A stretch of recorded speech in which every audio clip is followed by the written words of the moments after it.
रहमत जो महीनो अदा रमज़ान वञे थो अज मोटे पंहिंजे मुल्क ते महिमान वञे थो जिन सारो महीनो रुगो रोज़न में गुज़ारियो क़ुरान तरावीह ऐं नफ़िलनि में गुज़ारियो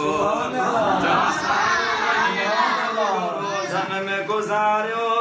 क़ुरान तरावीह ऐं नफ़िलनि में गुज़ारियो अॼु तव्हां कयो ख़ूब एहसान वञे थो अॼु तव्हां कयो ख़ूब रहमत जो महीनो अदा रमज़ान वञे थो अॼु मोटियो पंहिंजे मुल्क ते महिमान वञे थो रहमत जो महीनो अदा रमज़ान वञे थो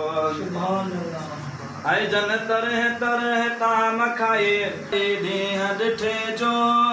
को एहतराम को न कयो हिन माह मिठे जो जन तरह तरह ताम खाधा ॾींहं ॾिठे जो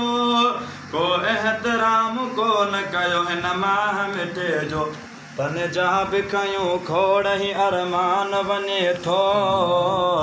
तन जा बि कयूं खोड़ ई अरमान वञे थो अॼु मोटियो पंहिंजे मुल्क ते महिमान वञे थो रहमत जो महीनो अदा रमज़ान वञे थो अॼु मोटियो पंहिंजे मुल्क ते महिमान वञे थो हिन माह में हर रोज़ अहिड़ो रंग हुजे पियो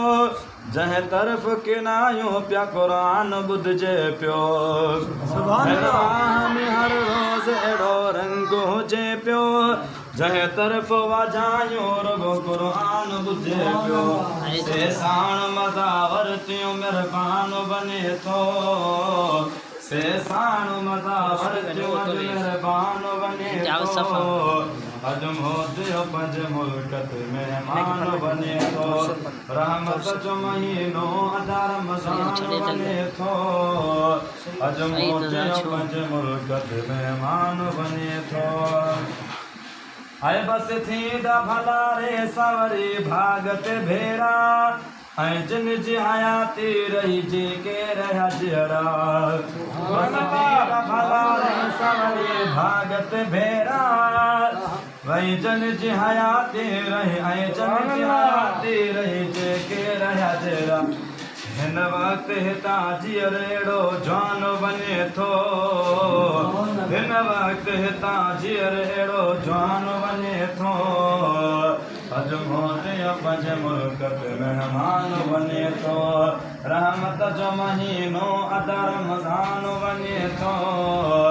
अॼु मोटियो पंहिंजे मुल्क ते महिमान वञे थो जी कान रोज़ेदार रोअन था नेणनि मवाए वीचारा नार रोअन था ए अज़मी जे कान रोज़ेदार रोअन था नेणनि मवाए वीचारा नार रोअन था मेहमान मेहरबान कदरदान वञे थो